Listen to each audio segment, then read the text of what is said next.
Hello, everyone, and welcome to Race 3 of the Earnhardt round of the 2024 CFRL Cup Series playoffs. It is do or die time for the second to last race of the season, as we are at, I would say, one of the most fun tracks that we go to, Atlanta Motor Speedway. So I'm Ryan Harp, or Darth Kylo. I think I'm by myself tonight. I did invite Kevron to the party, but we will wait for him if he comes. But anyway, let's break it down for all of you. Michael Whitman, with his win at Kentucky, he is locked in. Tegan Jones, with his win at Iowa last week, he is in. Bradley Domer Jr., by virtue of starting the race tonight,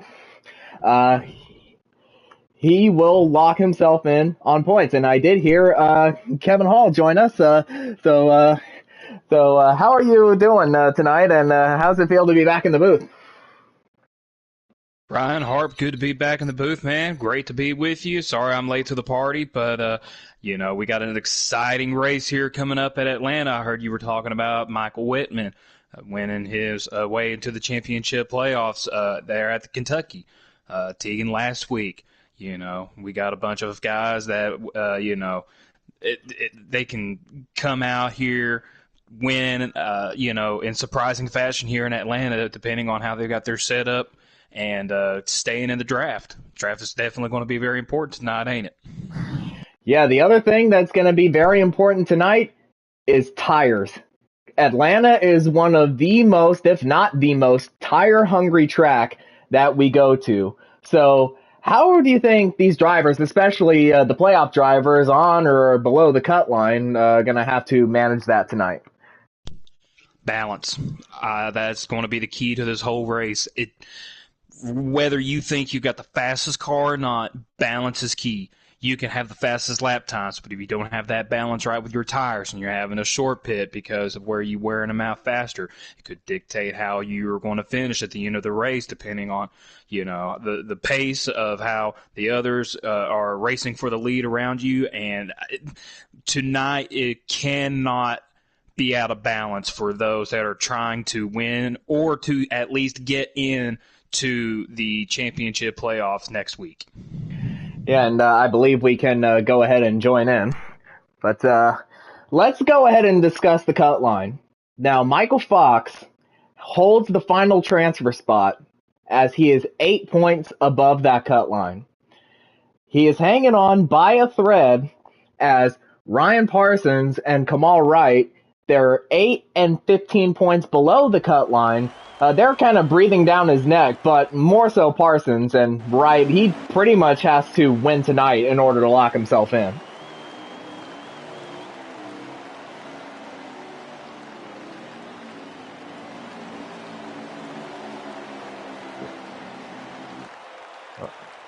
Oh, hold up. Well, that was a bit odd.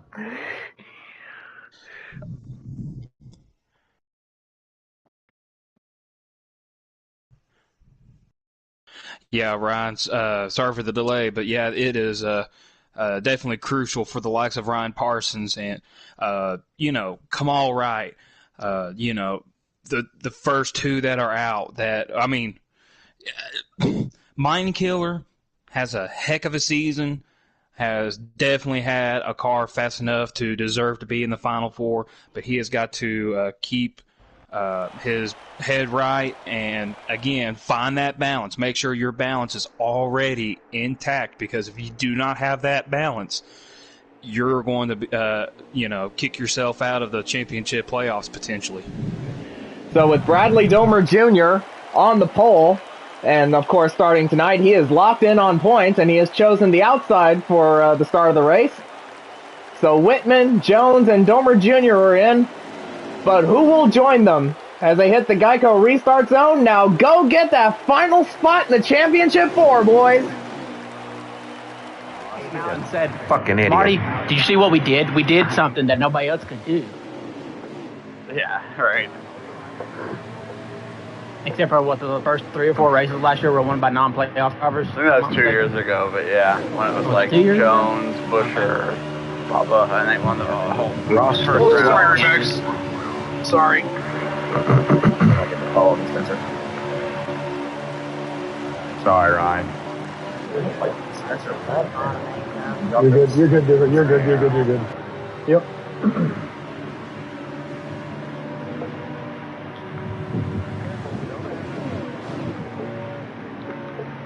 Oh my.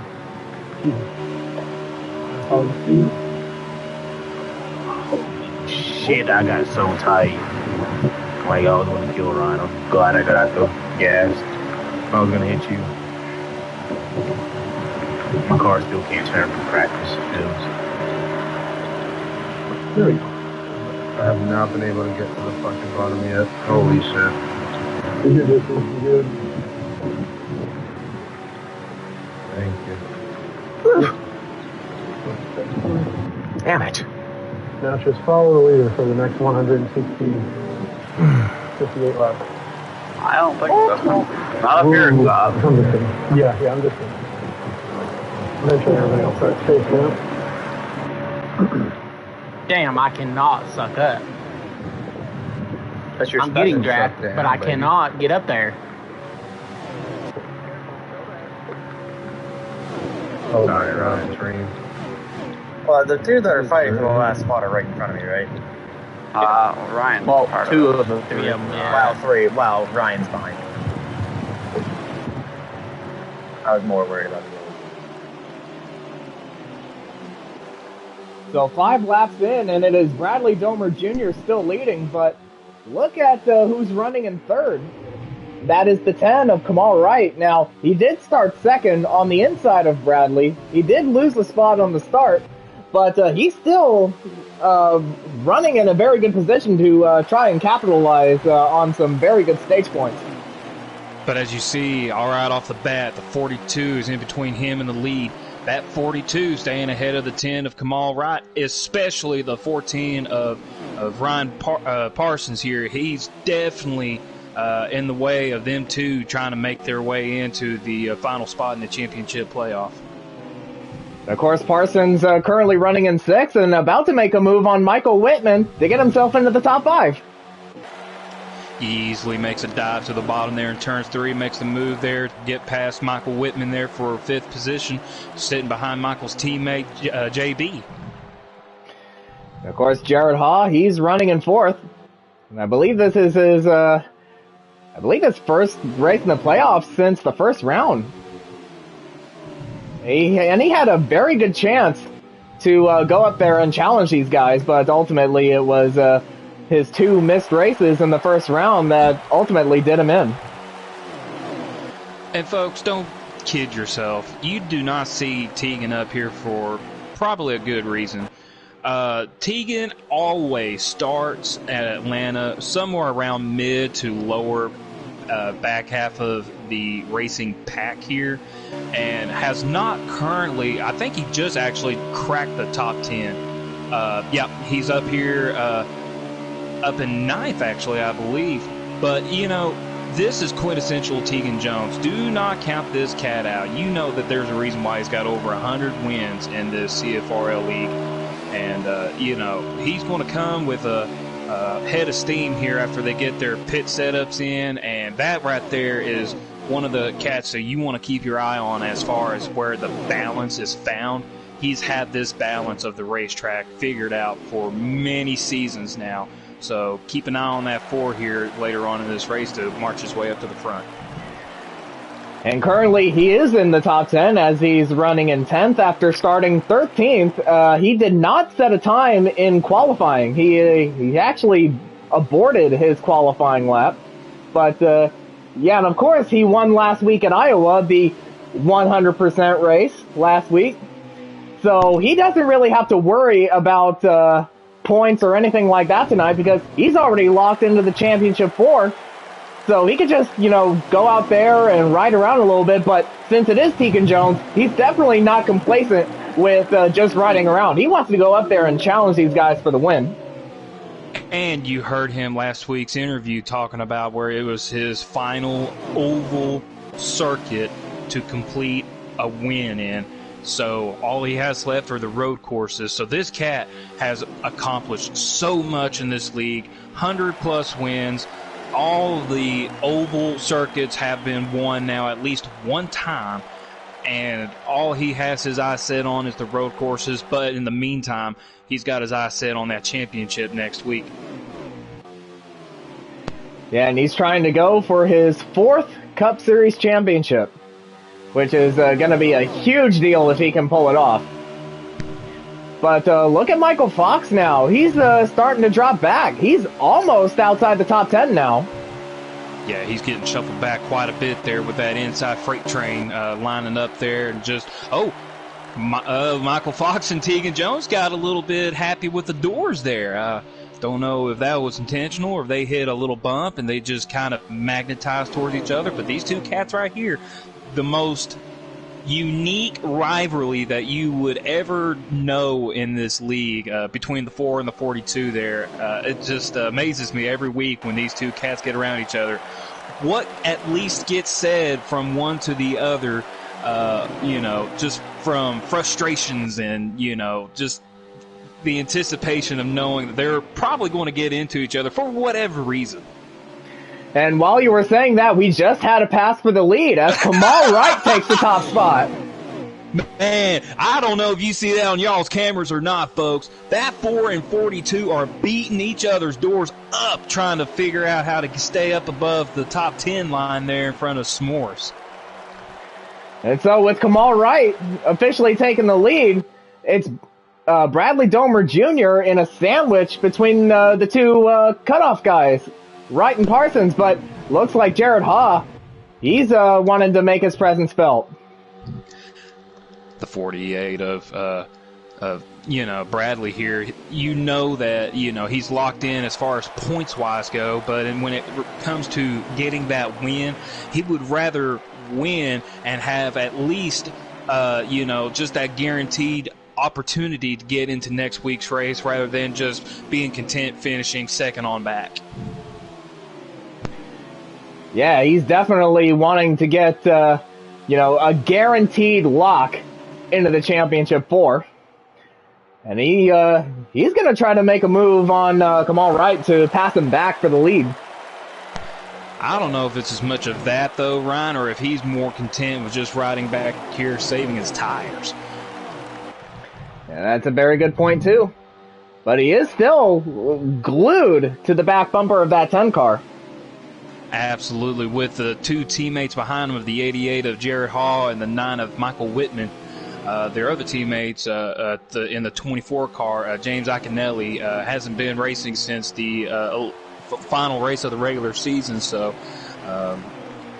they would like to have had all of the teammates together to help at least catapult one or the other to the win column. JB being eliminated from the first round of the championship playoffs, he's got nothing to lose. He wants to see that dub on his 2024 column status.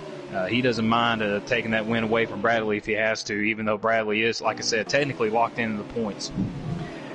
Yeah, and I want to highlight the man who's running in 4th place, already locked himself into the championship, trying to go back-to-back in the CFRL Cup Series this season, and that is the 9 of Michael Whitman. Now, when he won at Kentucky, he completed a season sweep as he won there early in the spring. And of course, Whitman won the first Atlanta race here way back in, I believe, February or March, in a very epic battle between himself and the 48 of Bradley Domer Jr. Now, he has a chance to get himself another season sweep. And how sweet would that be for the Napa machine here to find his way into victory lane yet again this season at Atlanta. But he's got some hungry cats behind him. The 14 of Ryan Parsons especially sitting in 5th right behind him. And he's got a Ford right behind him as well that's under pressure of Mr. Spencer Boyd there in the 7, and that's the 12 of Joshua Harris.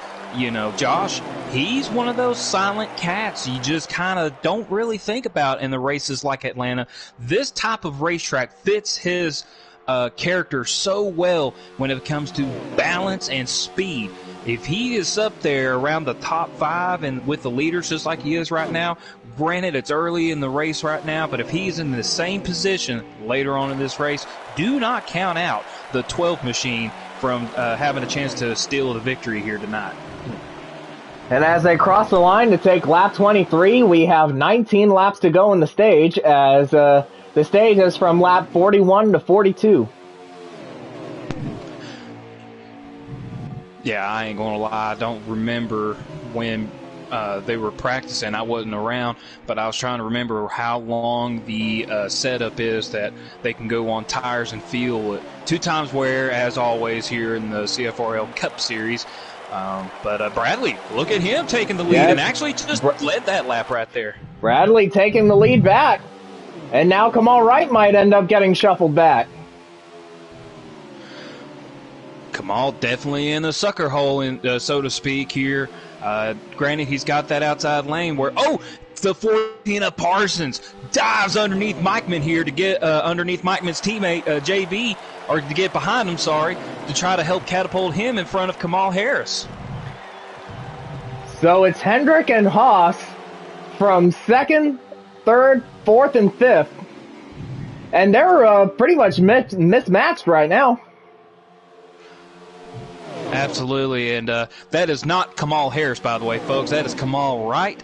Do not listen to how I speak because I don't know English, apparently. But here we are with a gaggle of cars from 1st to 10th, maybe even 11th, trying to find their way past that 48 machine. Just bunched up like a bees in a hornet's nest, man. And look at Michael Whitman trying to take it 3 wide for 2nd. Taking it 3 wide, and now that's causing a chain reaction as there's now 3 wide in 4th place between Harris, the 88, and the 10. Oh my goodness. Yeah, they're already racing like it's the last lap, but we still have 140 some odd laps to go. You might as well throw that whole deal with finding that balance out the window whenever they're racing like this, as the 42 machine is the first on pit road.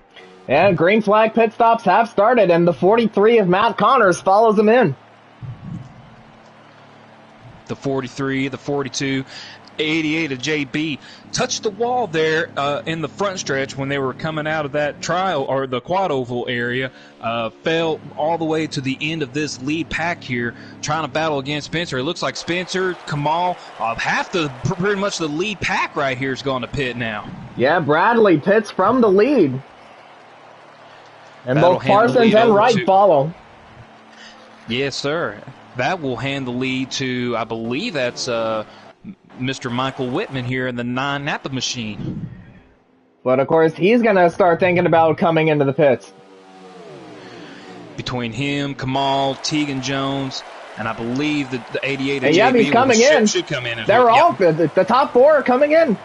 What an undercut by Tegan Jones to get in front of Kamal, Harris. Gosh, I can't speak right. I'm excited here, Ryan Harp. I can't wait to see how the finish of this race ends up being. And not only that, but how Tegan Jones was able to make that move was because Joshua Harris, he almost drove right into the back of the 9.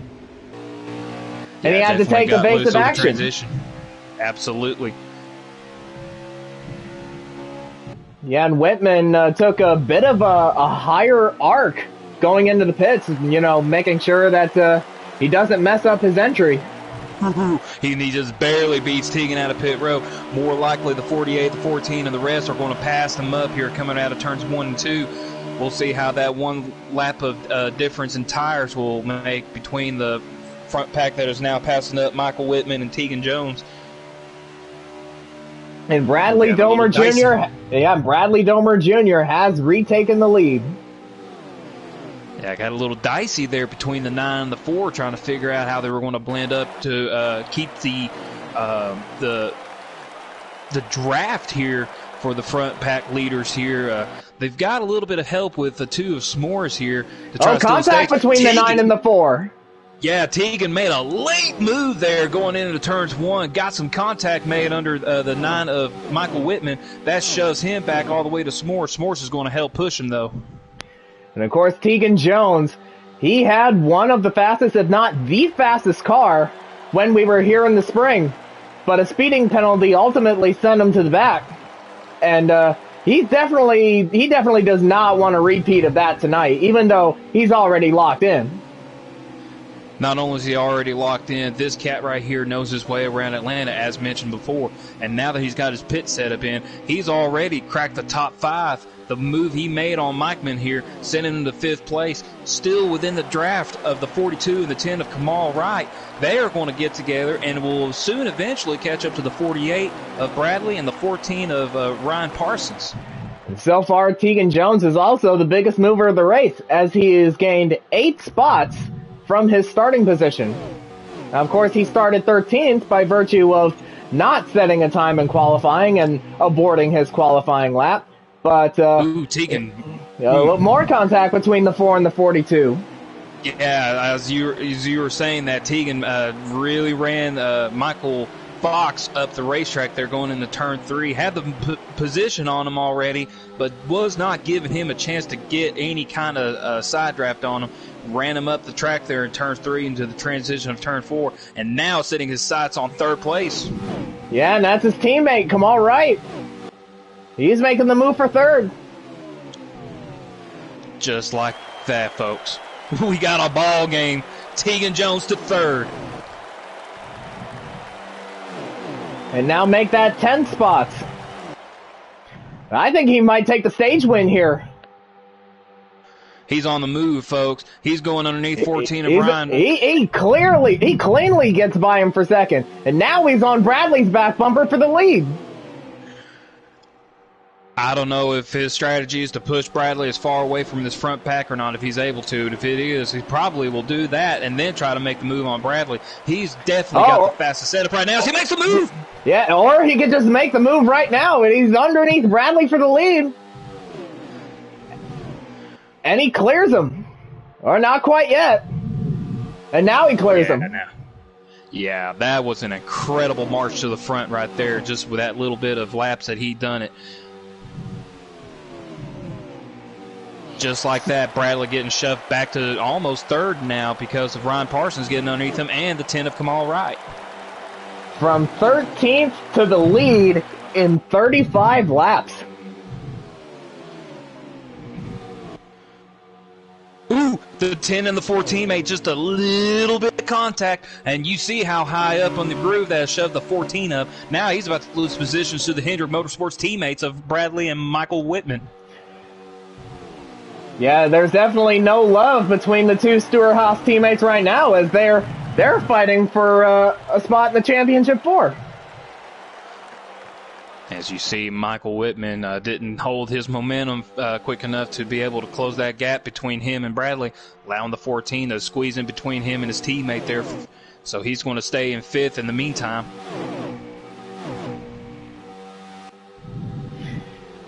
Tegan Jones has started to pull away from the front pack, led by his Stewart-Haas teammate of Kamal Wright.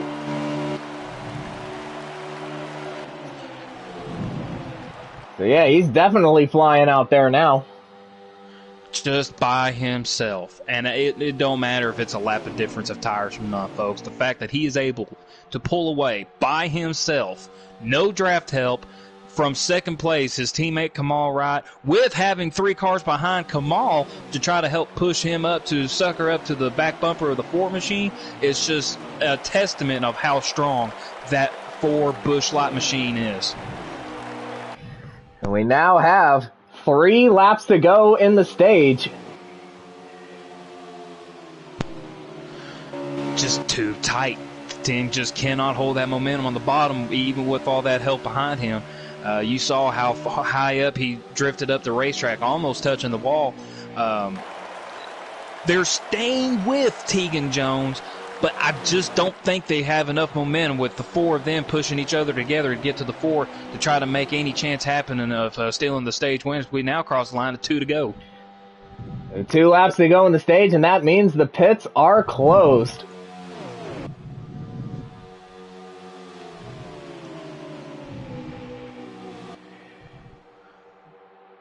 Yeah, I definitely think this is going to be a preview for the end of the race. And, well, something happened to Tegan Jones. He must have lost a bit of momentum as Kamal Wright is now breathing down his neck as we have come to 1 lap to go in the stage here. 1 lap to go to the stage to 4 of Tegan Jones. Probably had his car set up on the loose end here to be able to get all that speed that he could at the beginning of that run to steal the lead. Trying to hold on best he can, but yeah, they're not quite out of the woods yet. That 10 could potentially make a move come out of turn 4 here. But Wright may still be a little bit too far back. As off of 4.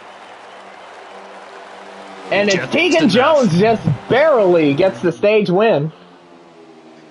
Barely. He had just enough in that setup there to stay in front of the likes of his teammate Kamal Wright, the 2 Hendrick Machine teammates of Michael Whitman and Bradley, and his other teammate, the 14 of Ryan Parsons, respectfully.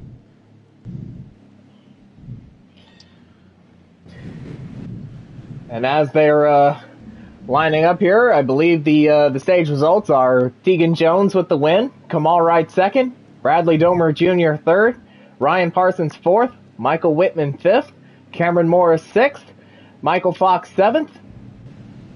Or, wait, hold up. What? Yeah, Michael Fox 7th, Jared Haw 8th, Spencer Boyce 9th, and Joshua Harrison 10th.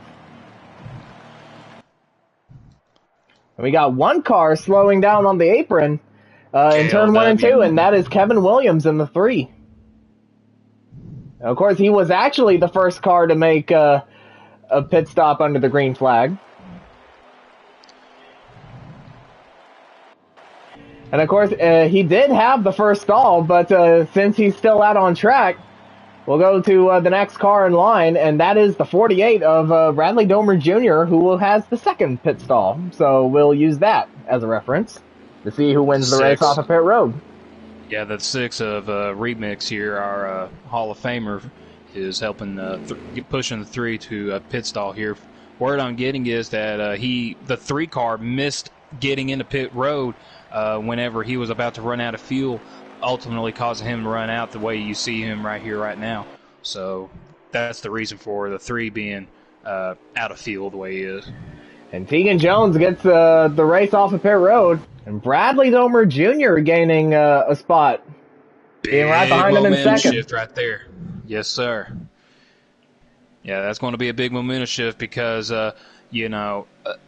he's... Oh, never mind. I thought that Kamal Wright was out in 5th because if Tegan would have had Ryan Parsons and Kamal Wright behind him, that would have been 3 teammates on the inside, bumper to help push in front of the 48 and the 9 of Michael Whitman. But we'll have to see how this works out now. Speaking of pushing, the 6 of JC Torado has officially pushed Kevin Williams on the pit road. Good on him.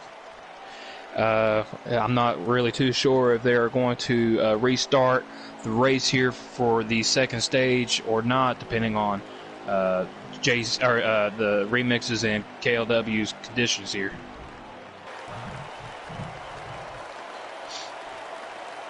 Well, they're coming off of turn 4 now.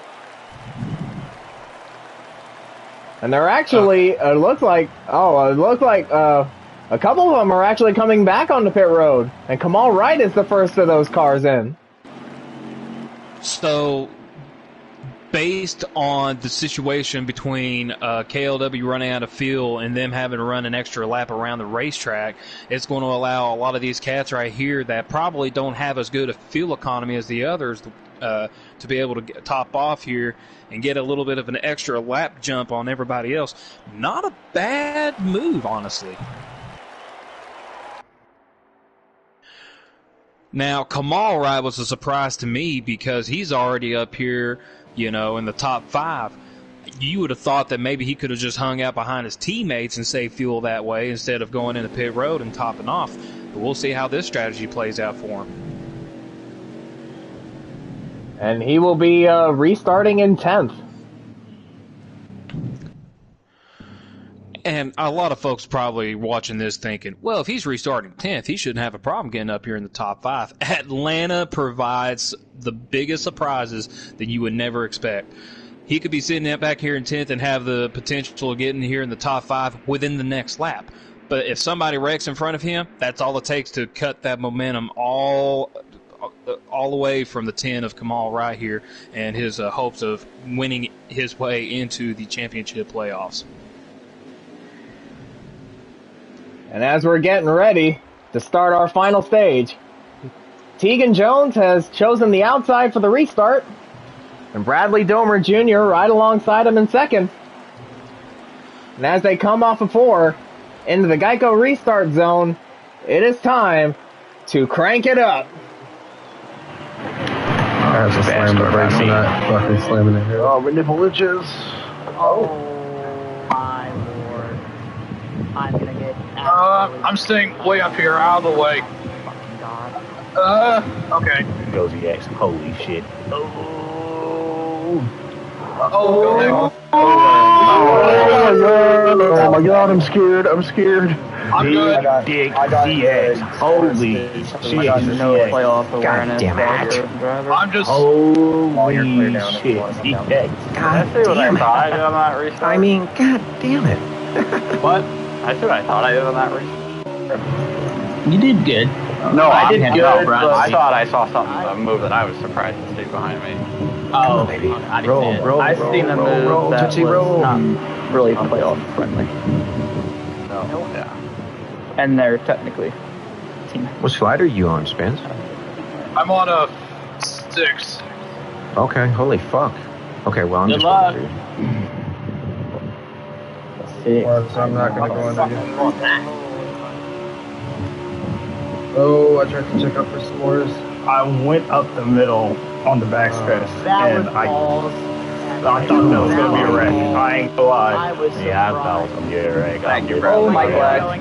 Mike, yeah, I've seen that. Am I like? Am I lagging on yours? No. No. Oh, I saw a little bit. He had a fight, but remix. he's good again. Whoa.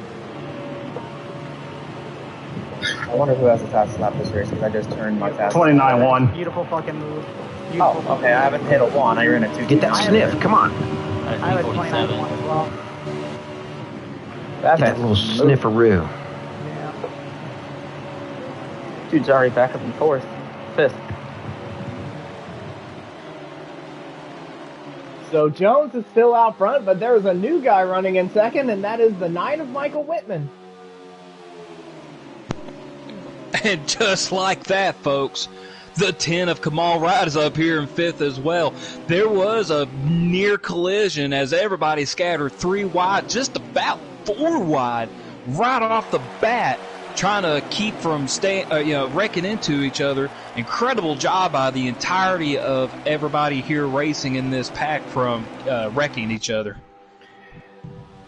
Well, from what I saw, I believe it involved the 43 of Matt Connors and somebody else. I couldn't really get a good view of who got into him, but yeah, Connors was almost onto the apron on the backstretch.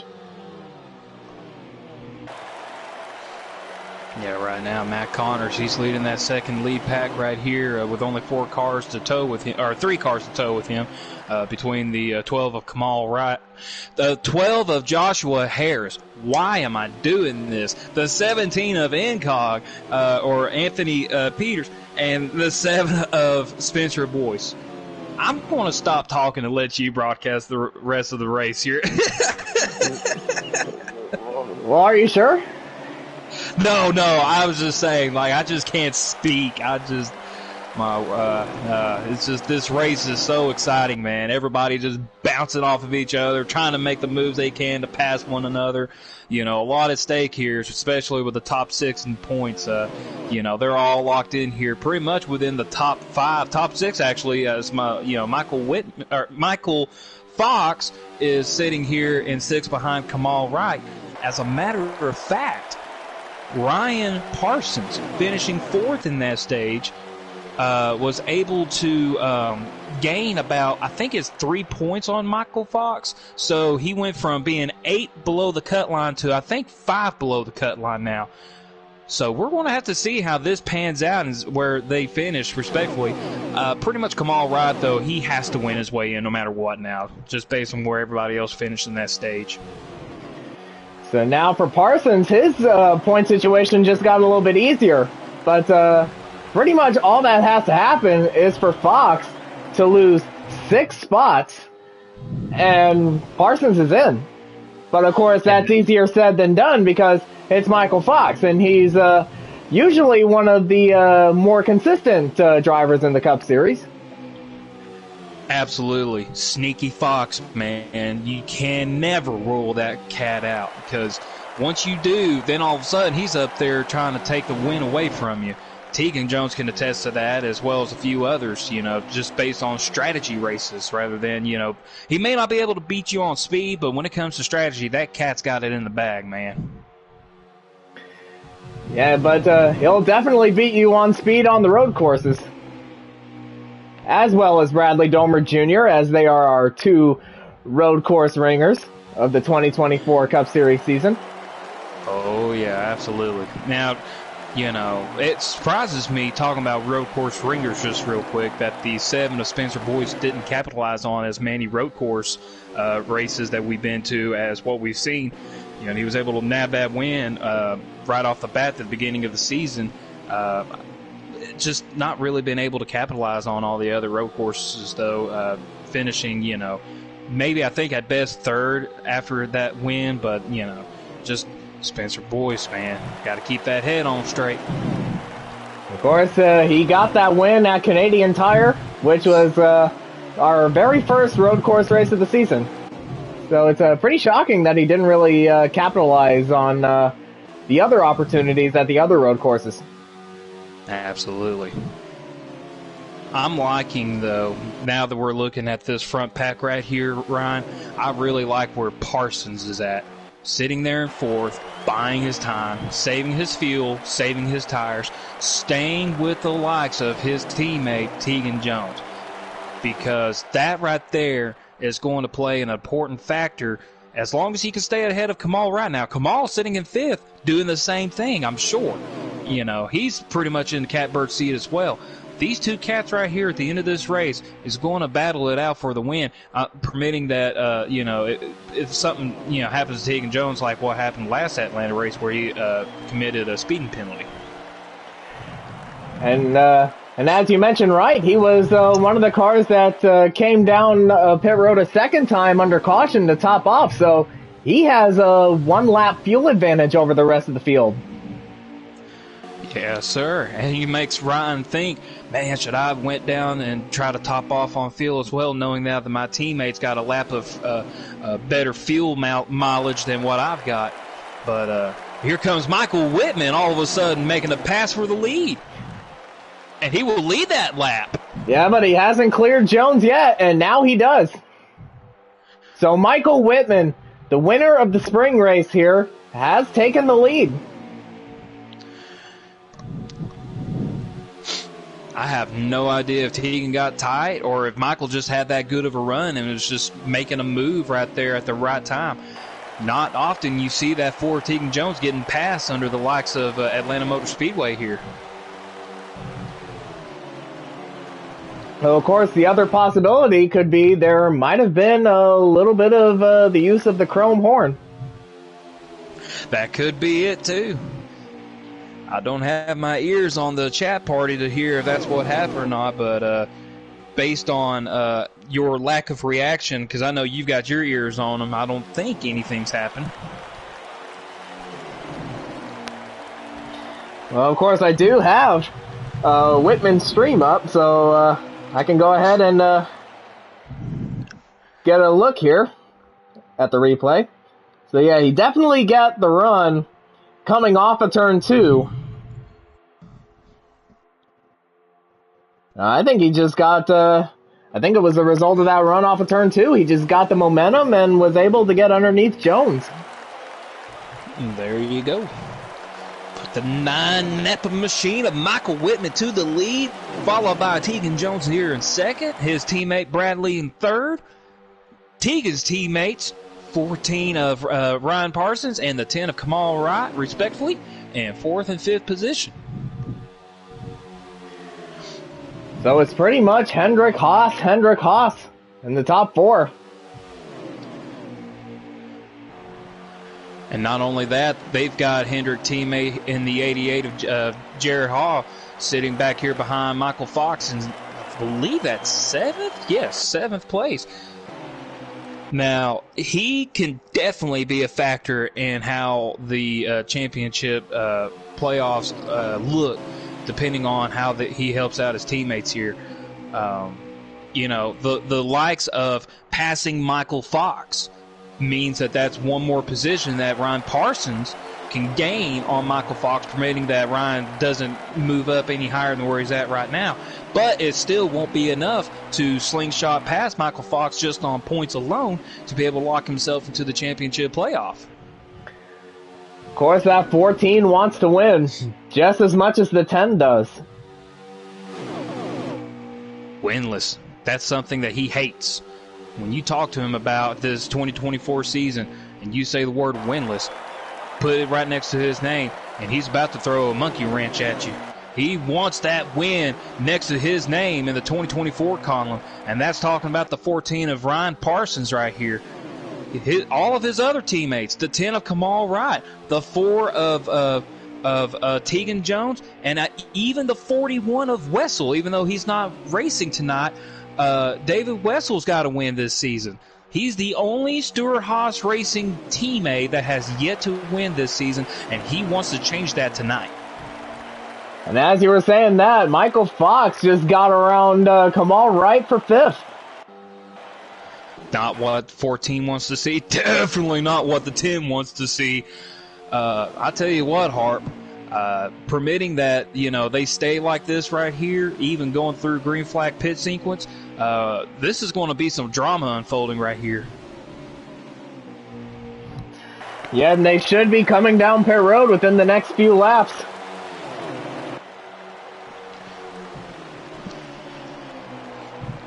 Oh, here comes the 10 of Kamal Wright underneath Michael Fox, and I believe there was some contact made. And I think I also saw the 88 of Jared Hall get into the grass.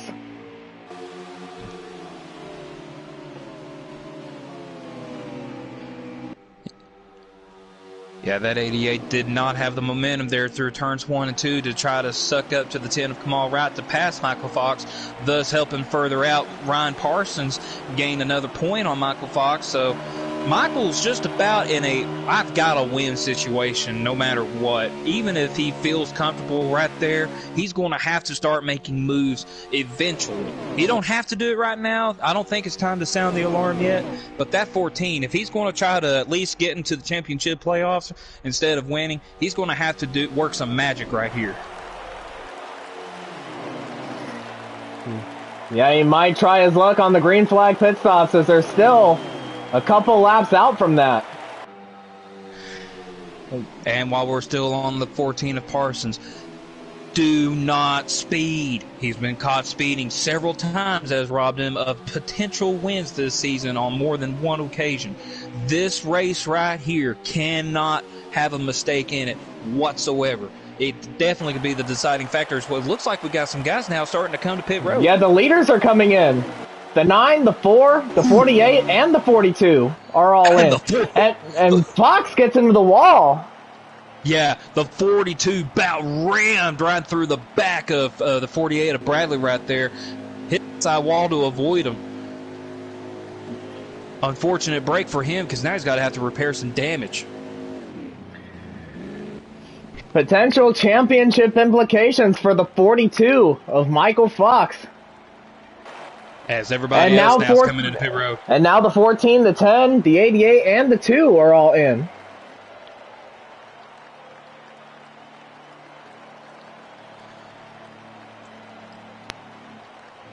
I don't look like much, but the 42 being about 1 or 2 car lengths behind Tegan Jones might make a difference in that draft. If he can't suck up to these 3 cars right here, he's probably going to lose that draft.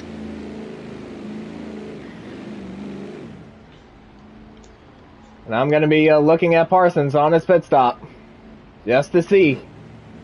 And yep, no harm, no foul, as he's going to be the first car off pit road of this group.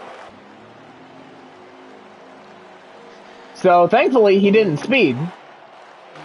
Definitely did not speed. Good job by the Stewart-Haas teammates here to stay together especially in front of the Hendrick Motorsports driver of the 88 of Jared Haw.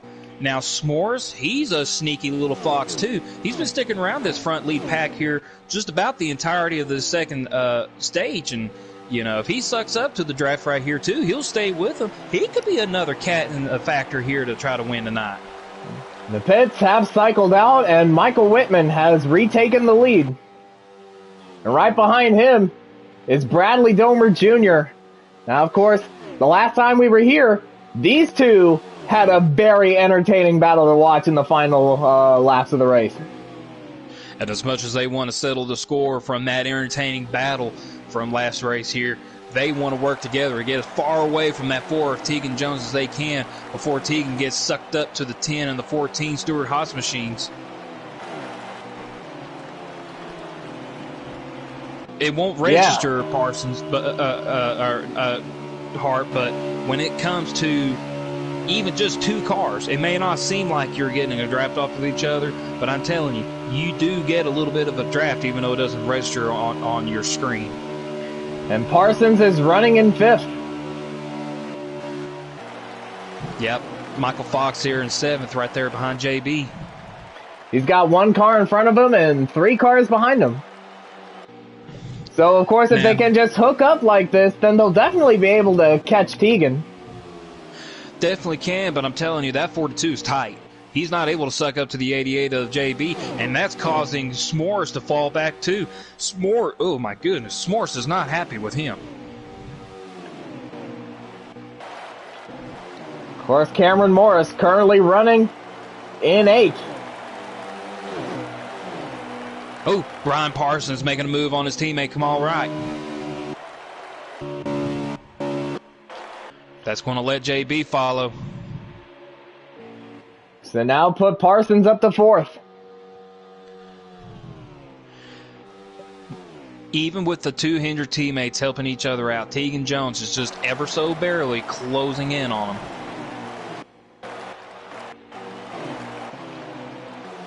But I tell you what, as a team owner, Tegan Jones, he's got 2 decisions to try to make.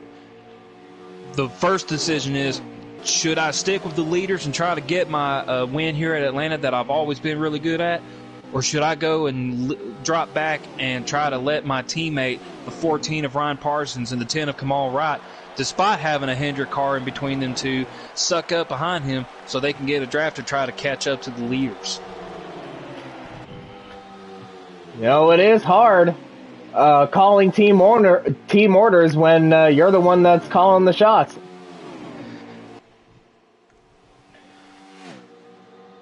And yeah, Tegan Jones, he's caught right back up to the 2 Hendrick cars. And That's that a just strong machine there, Hart. And that just goes to show you how fast he is around here.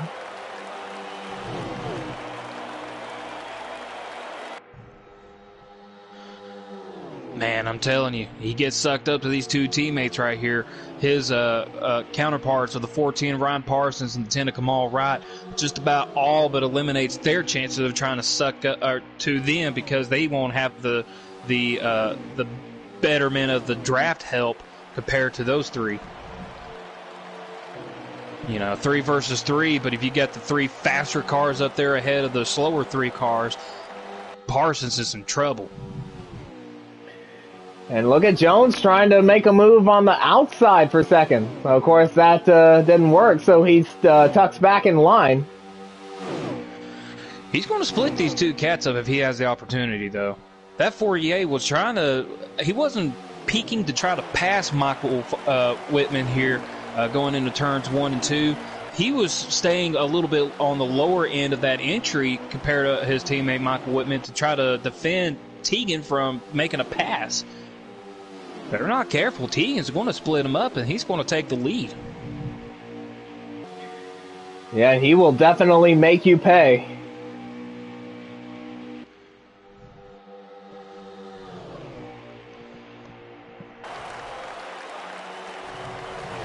So it is still the top 3 and the bottom 3, at least in terms of the cars running out front. the Power Three, is that what they call them? No, I think it's the big three. The Big Three, yeah. Yeah, it's kind Yeah, of no. like that big three that Real World NASCAR had back in 2018. Mm-hmm. Yeah, I never really cared for that kind of title. It just made it sound so corny. Especially since two of them were Denny Hamlin and Joey Logano. Well, I tell you what, we don't have no Denny Hamlin and Joey Logano in this race right here, folks. We've got 9 of Michael Whitman, 48 of Bradley Domer Jr., the 4 of Tegan Jones, all in the top 3 here, trying to outduel each other midway through this second stage here. I think we're officially past the halfway mark now, aren't we? Yeah, it looks like we are. So yeah, we are definitely halfway through the race. And yeah, this is definitely a big three that I can get behind, for sure. And just like that, you know, they're starting to pull away even just a little bit. Oh, sorry. I know you did get your camera on them. The 42 and the 2 here got into each other here and lost a lot of momentum to allow the 7 of Spencer and the 12 of Joshua Harris to try to catch up to S'mores now. I have no idea how that contact was made, but by the time that I put my camera on S'mores here, him and Michael Fox was bouncing off each other, almost wrecked and brought out a caution. Yeah, and these two have pretty much been at each other's throats since they came off of pit road on that last cycle of pit stops.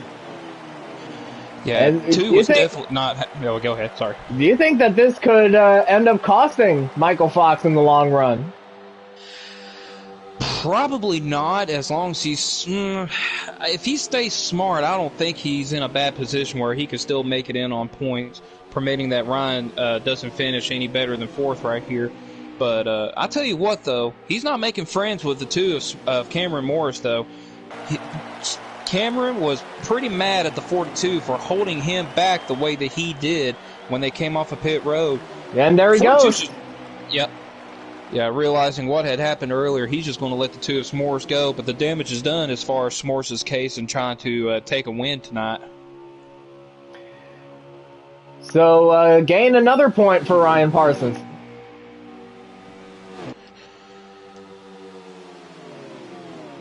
Yeah, with Ryan sitting in 4th, let's see here, that means that S'mores is in 7th. Okay, so Fox is in 8th. If my calculations and my math is mathing right, Ryan Parsons is just 1 point away from the cutoff line, and I have no idea who's got the tiebreaker. And I believe the tiebreaker will go to Michael Fox by virtue of him winning a race this season. So, in that retrospect, the 14 needs 2 positions to be able to get himself into the championship playoffs. I'm telling you, I know that he doesn't have much help with him. He's got to work some kind of magic around. I don't know if he's got a short pit. I don't know if what's going to help him, get up to the top 3 right here. But he's going to have to do something. Kamal Wright has to win no matter what. So, Kamal, it don't matter if he finishes 2nd or not. He's not in any contention of gaining enough points on Michael Fox by virtue of how many has entered tonight's race to be able to slingshot into the 4th position in the playoff standings. So he's going to have to win no matter what. But Parsons, he's definitely got a lot more on his plate to deal with. Speaking of the top 3, Whitman has pulled away from Bradley and Tegan makes the move for 2nd. And they're coming up on lap traffic. Bradley was holding up Tegan there. He got a little bit tight there with that setup he's running. Held up Tegan Jones there quite a bit, allowing his teammate of Michael Whitman to pull away. So, not a bad move on the teammate's part, trying to hold up Tegan as best as he can, keeping it clean. Of course, the 6 of JC Tirado, who Whitman just lapped, he probably could have used them for as a bit of drafting help to help him pull away.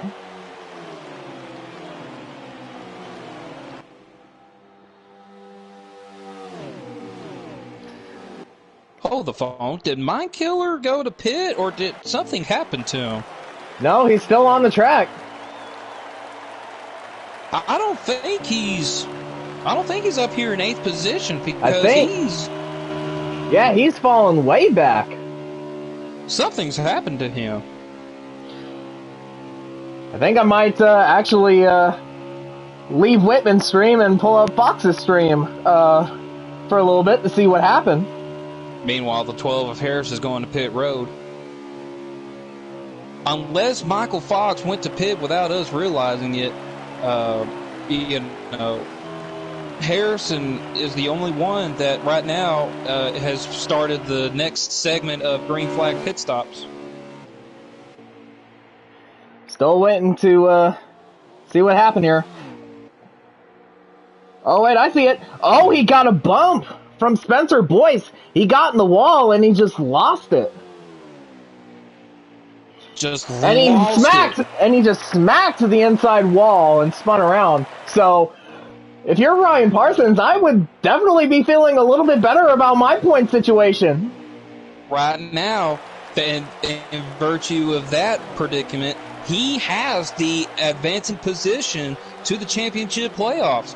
So, what an unfortunate turn of events here for Fox, yeah. Yeah, Fox is in 13th. Oh my! So yeah, he didn't pit. He just got hit by Spencer Boyce, and of course he was just along for the ride at that point. Oh, Spencer has no factor into the championship playoffs here. That now after him and myself got eliminated the last round.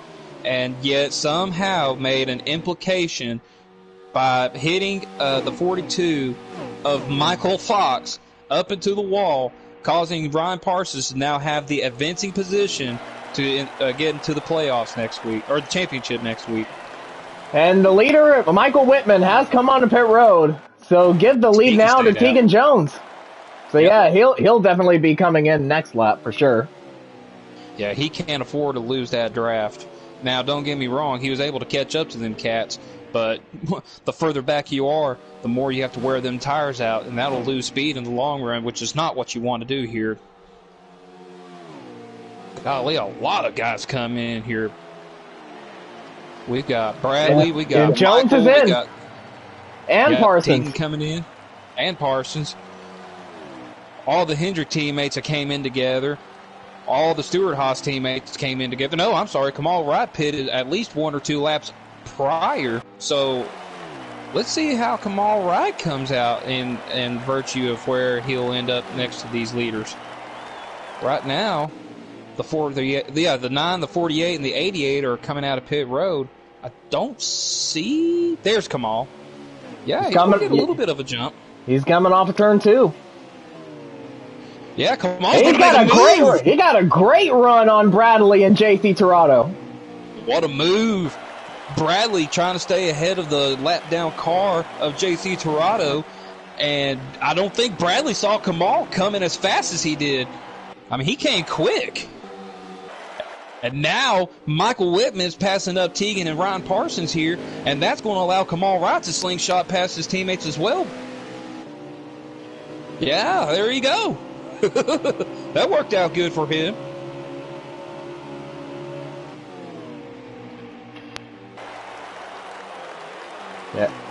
Yeah, so Parsons, he's still in a very good top 5 spot, especially with Fox's misfortune there a few laps ago. Now that everything's unfolding, permitting that no caution comes out, Ryan Parsons just got to keep his nose clean and stay where he's at, and he can still advance his way into the final position of the championship playoffs, permitting that the 10 of Kamal Wright doesn't steal a win away tonight, but now he's getting passed by everybody and their mother. Yeah, and Whitman got a huge jump over Bradley on the green flag stops, as he's now a little over a second ahead. Yeah, he must have had either a really good pit entry or a really fast pit stop. Either way, Bradley's now having to fight off everybody behind him. especially the 4 of Tegan Jones. Not going to happen. Too tight of a car right now with 1 lap older tires than the likes of Tegan Jones here. Yeah, but Jones has taken second away. So now the battle is on. And folks, that's 6 of Remix. He's a Hall of Famer.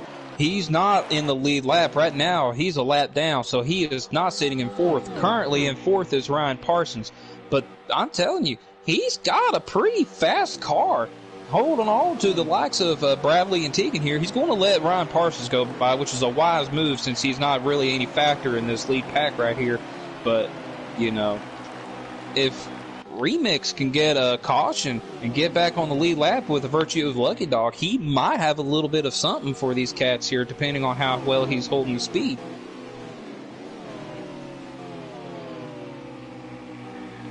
Yeah, and I just briefly saw the timing on Whitman's stream. He's about 1.2 seconds ahead of Tegan Jones right now. And folks, don't be fooled by that. He has no help. With the likes of Bradley now behind Tegan, Tegan can easily close in that gap. And Parsons is now to 3rd. And he will take it. SHR having a good night once again tonight.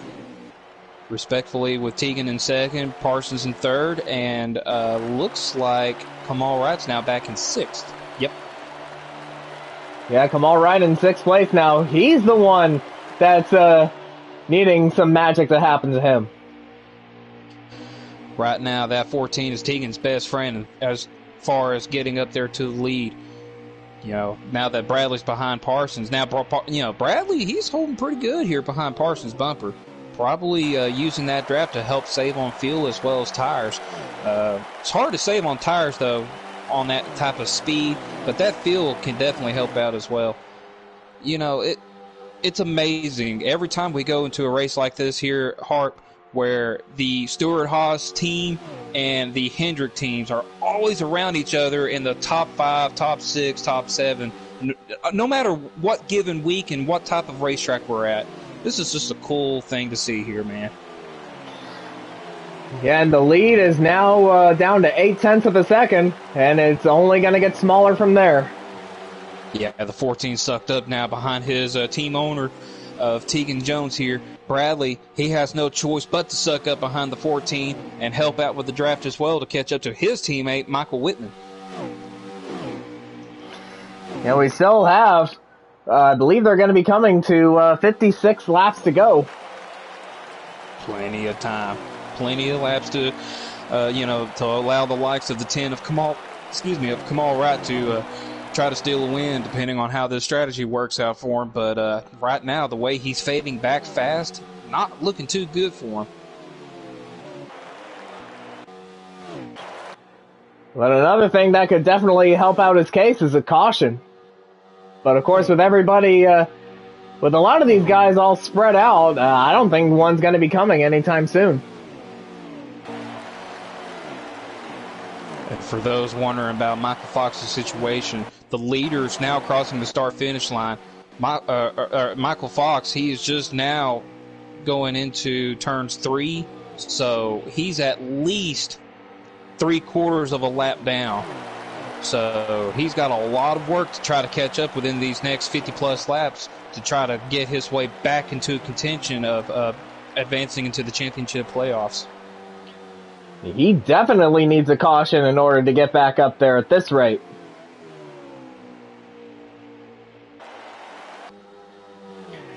And now Tegan is closed up. Yep, battle is on, folks. Yeah, and the 14, and the 48.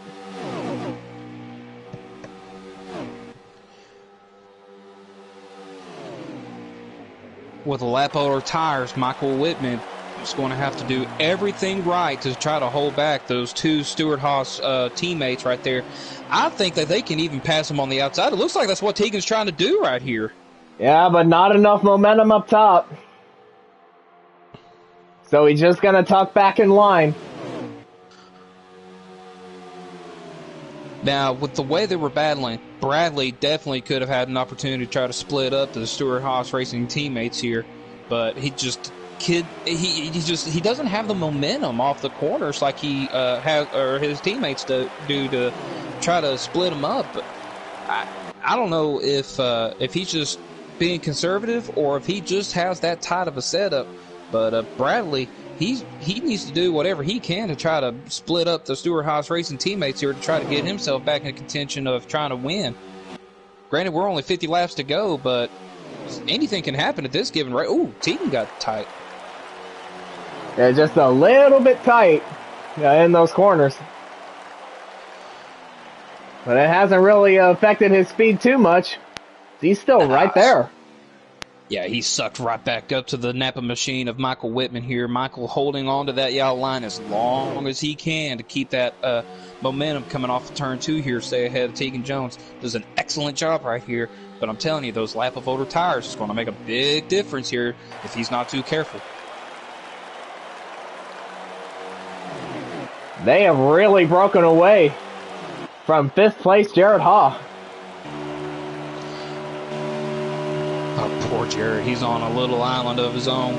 Kamal Wright's not too far behind him, but he's definitely the lone man on the racetrack right here as far as just being in the lead pack. Same deal with Kamal Wright. So we got one Hendrick driver on their own, and we got a Haas driver on their own.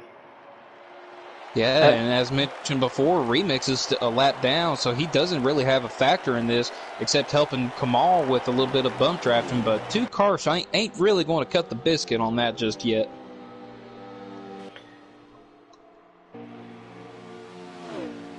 Yeah, Wright's hoping for strategy to fall his way, and Fox is just hoping for a caution. Fox is hoping for a caution. S'mores hopes that Fox comes back so he can put him in the wall. I mean, S'mores is he's not gaining, but he's not losing anything. He's sitting here. What's that? 7th place.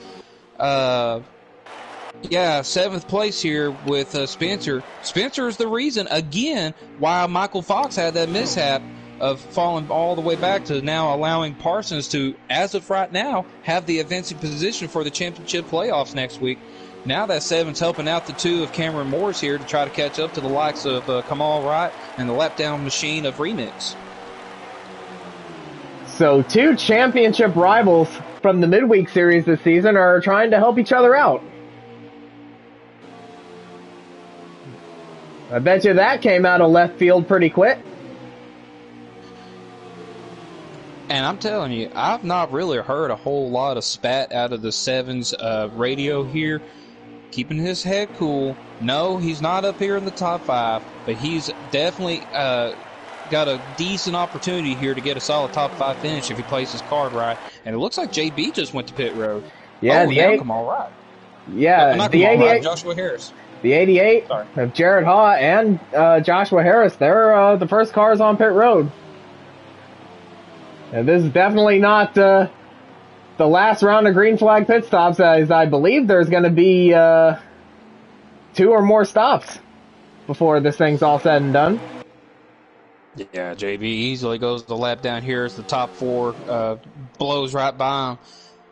I don't mind JB short pitting right here to try to catch up to the leaders, but you saw what happened to Kamal Wright. He just pitted not 2 or maybe 3 laps earlier than everybody else did.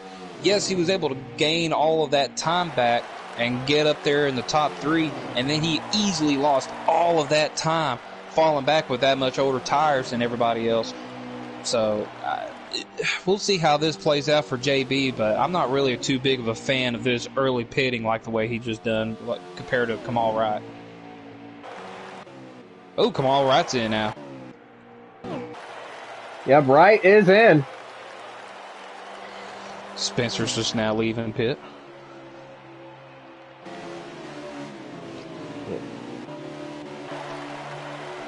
Top 4 staying in line. Really no shakeups right there just yet. A bunch of scattered pit strategies going on right now. And as of right now, they have about, I would say, only 4 or 5 laps worth of fuel to run. before they come down pit road.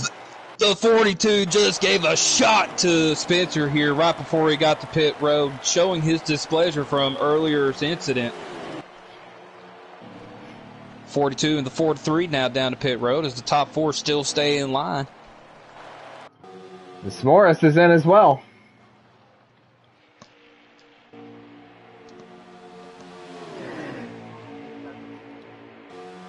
Yeah, I'm thinking about another 3 laps or so before these guys come down pit road.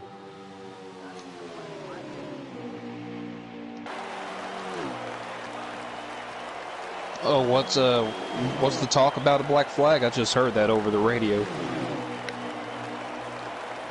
Well, let's find out. On the middle of pit road. Top net is down. We need to have a caution. I need to put it back up. That's just a black flag, isn't it? No. Oh. Blaney. Hey. My name is Ryan Blaney. 2 call coming out of the pits. That's bullshit. Oh, now Michael Whitman's coming in. Whitman is in, and he's the only one of the top 4 to come down pit road for his stop. Well, I'm still not quite understanding what KLW's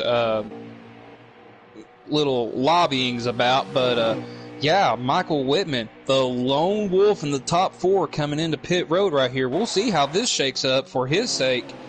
He's definitely got a fast enough car, even with an older lap tire than everybody else. Oh, here comes his teammate Bradley now.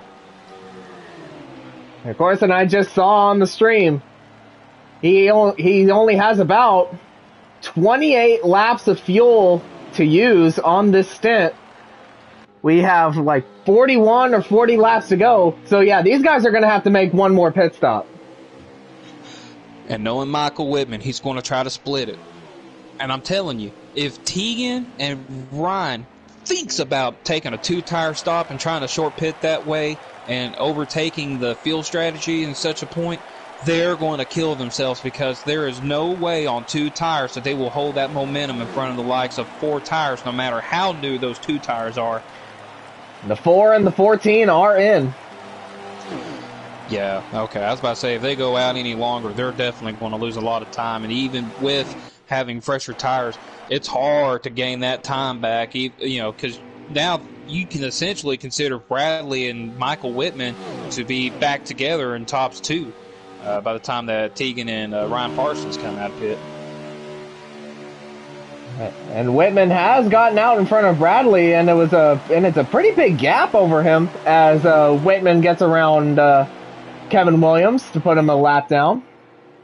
Yeah, and now he's going to easily blow by the 14 and the 4. Actually, I don't know. That 4's he pretty much had a good pit stop right there. Let's see if he stays in front of Bradley. Well, he'll stay in front of Bradley. Wow. Incredible pit stop by the 14. You can see the gap, too, between him and the 14 of Ryan Parsons, leaving his teammate way behind.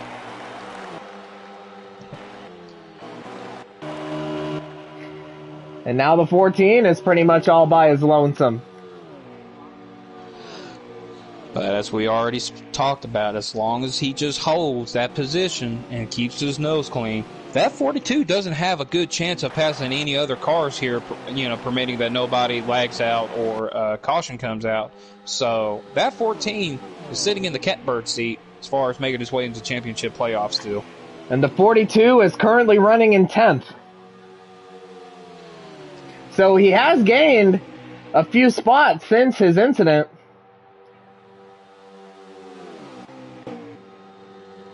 But with Parsons running in 4th and Fox running in 10th, yeah, Parsons is still like in that transfer spot, that final transfer spot to get into the championship 4.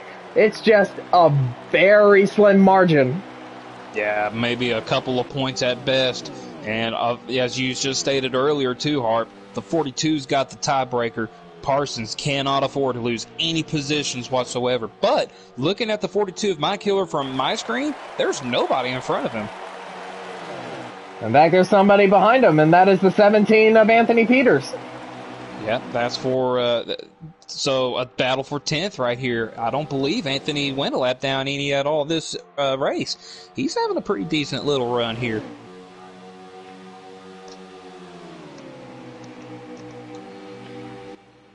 I believe that might be the case. Oh, don't look down, folks. The Ford just took the lead from Michael Whitman. Yeah, Tegan Jones. How about that? I knew that Tegan was far behind from Michael, but I didn't think he was going to be able to catch up that quick. What an incredible stance. Something's happened to Michael. He's fallen back even to the likes of his teammate that's got a lap fresher tires than him. And KLW's a lap down, but is all over the back bumper of the 9 machine.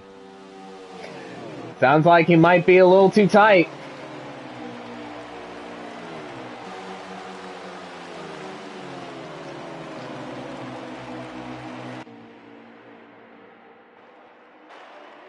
And of course, Parsons still running in 4th. He pretty much has a very sizable buffer between the top 3 and everyone else behind him.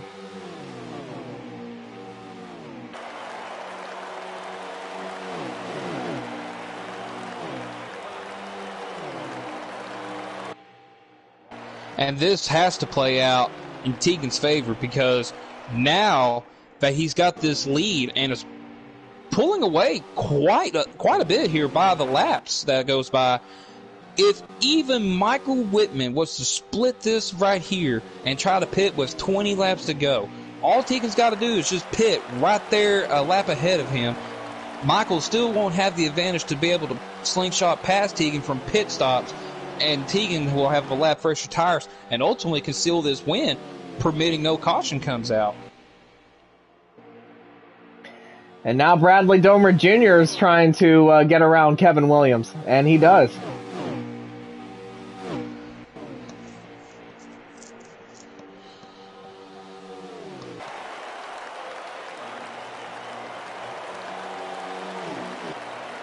So with about, they're coming to 29 laps to go right now.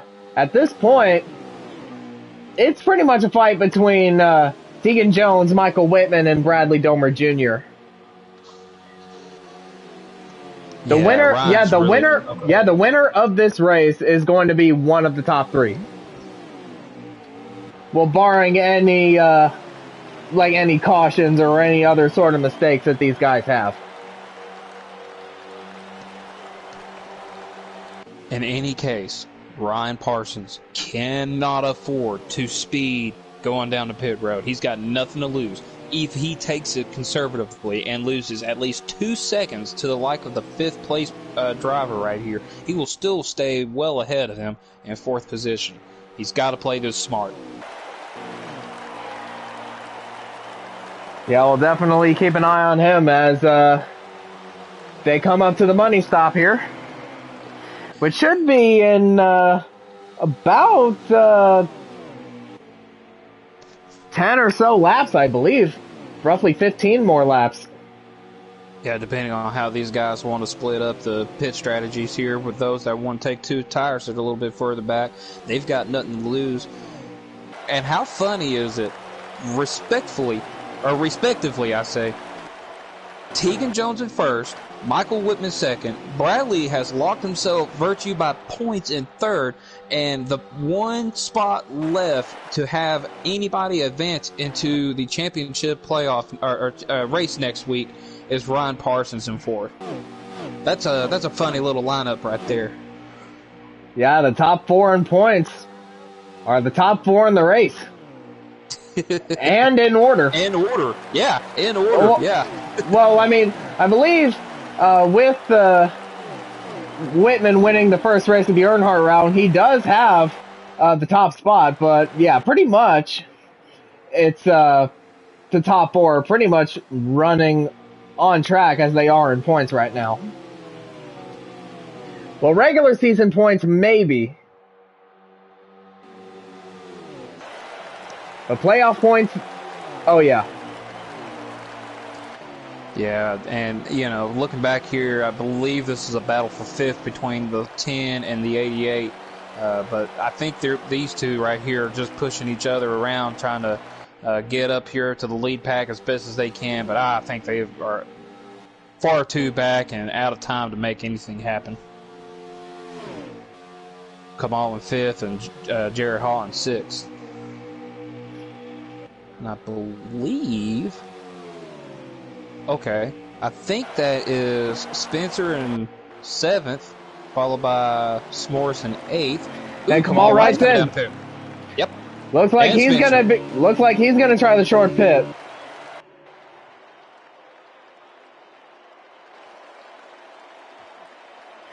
Yeah, at this point he definitely has to try something, anything, to put himself in a position to win this race. Yeah, meanwhile, we got a battle for 10th way on back here between the 42 of Michael Fox. Michael Whitman's in. Oh, Michael's in? Okay. So, yeah, he's going to try to bring out his strategy magic that he's been known to have this season. If Tegan stays out yet another lap, Michael Whitman can get the lead, which Tegan does. So Michael can get the lead, virtue of short pitting right here. But if Tegan comes in the next time, or even the lap after that, and he takes 4 tires, Tegan will take that lead with ease and would pretty much seal the deal, permitting no caution comes out.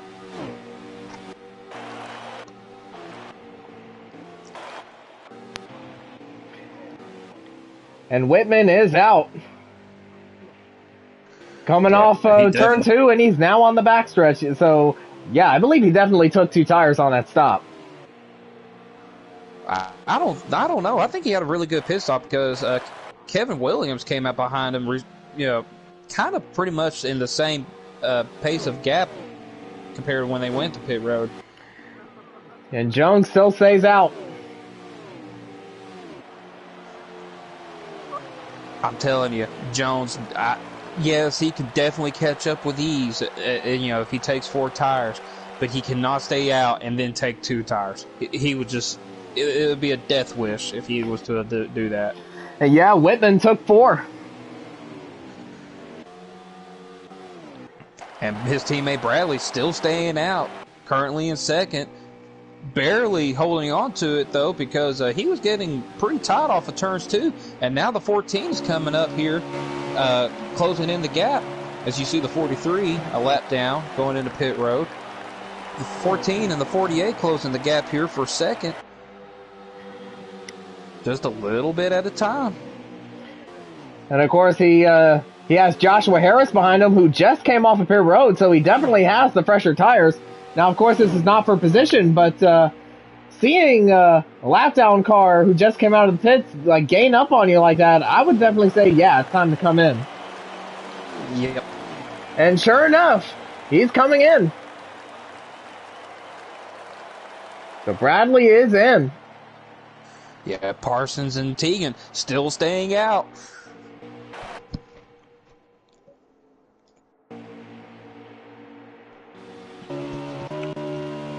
If you're a Tegan fan, you're really hoping that he takes 4 tires no matter what. If you're Michael Whitman, you're hoping he takes 2 tires because you know that 4 tires ultimately is going to do much better than 2 tires, even if it's on older tires. Yeah, but Jones and Parsons still stay out.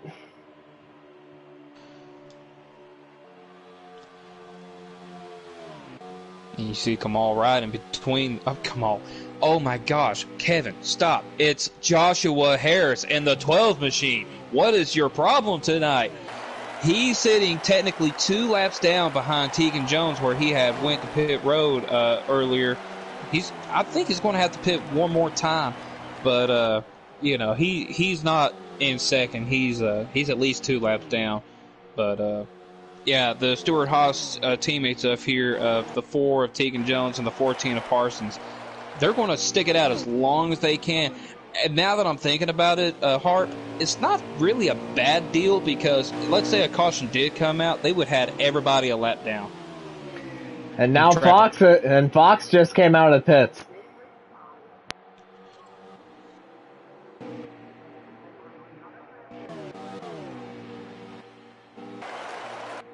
Yeah, him and Incog have been battling each other there for the top 10 spot, right back around each other yet again. And I'm telling you, it's going to be interesting to see how the 14 and the 4 plays this strategy out. 4 still not coming in, though. Oh, here goes Parsons.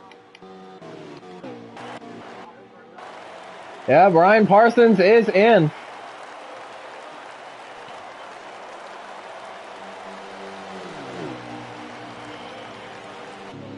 I'm definitely going to keep an eye on him, because this is definitely the money stop, and he can't afford a speeding penalty now.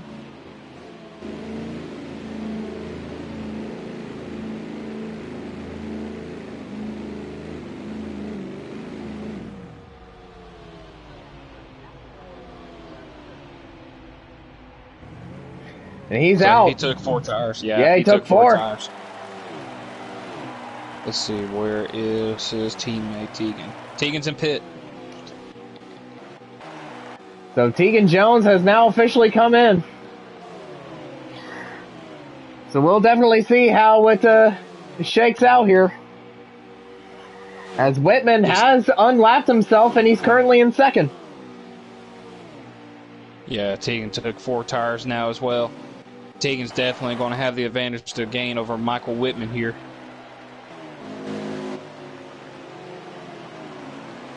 Yeah, for sure. And there goes Michael. So Whitman has taken the lead, but for how long? Probably not very. And Tegan's definitely loosened that setup in this car now where he can get the maximum speed out of it. He's got Bradley Domer Jr. to contend with, but I'm telling you, Bradley's not going to have the car to be able to hold back Tegan. There's just no way. Even if Bradley was to try to block for his teammate Michael Whitman, he won't be able to do it.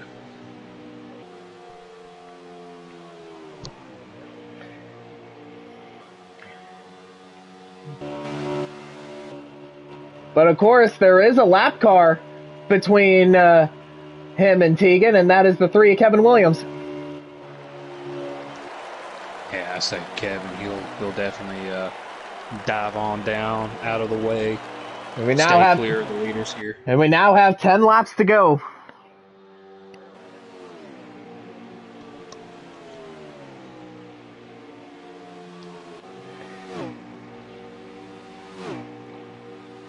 Already, yep. Tegan's making quick work on the 3 here. And Parsons is still in 4th. Ooh, Bradley too tight. Couldn't keep that low line down together. He's going to easily allow Tegan to get past him for second. Yep, now the race is on between the 9 and the 4.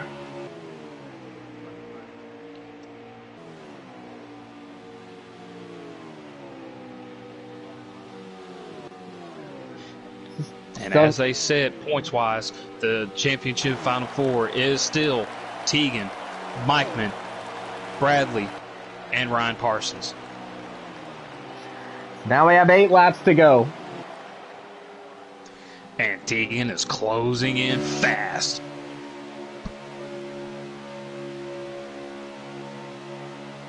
Yeah, Whitman just has to hold on for as long as he possibly can. But yeah, Tegan is definitely breathing down his neck here.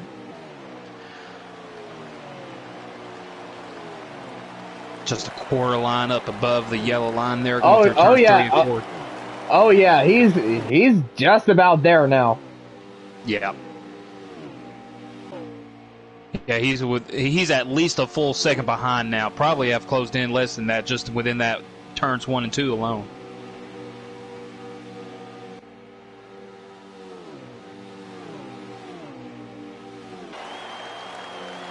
But of course, knowing these two, they're definitely going to fight it out. For sure, as we now have 6 laps to go.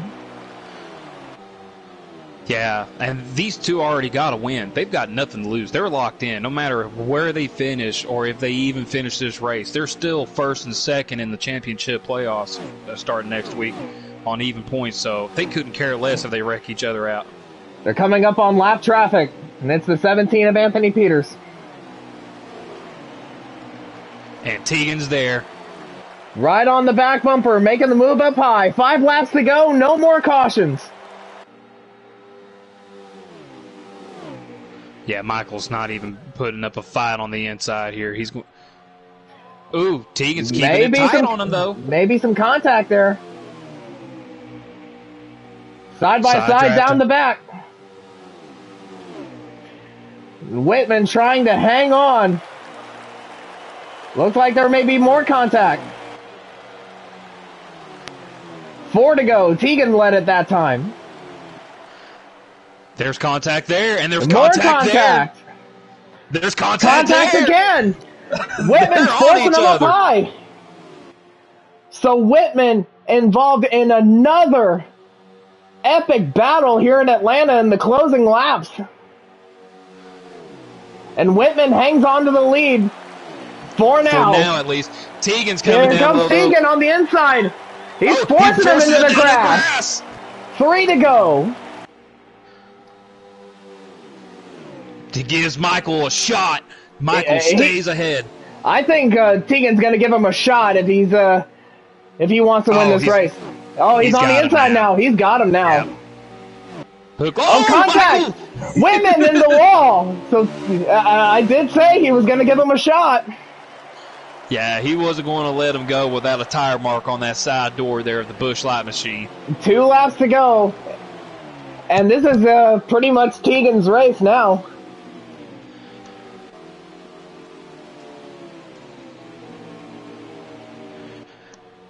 With now that out of the way, Michael Fox has no chance because of where he's just sitting on an island alone to be able to advance into the final spot of the championship race next week. And Ryan Parsons is now up to 3rd as they're coming to the white flag. 1 lap to go here in Atlanta. And Tegan Jones has always been dominant here at Atlanta. But he still has yet to find the key to the gate to victory lane until tonight, as he is now in turn 4. The oval tracks have now been conquered. Tegan Jones wins it at Atlanta.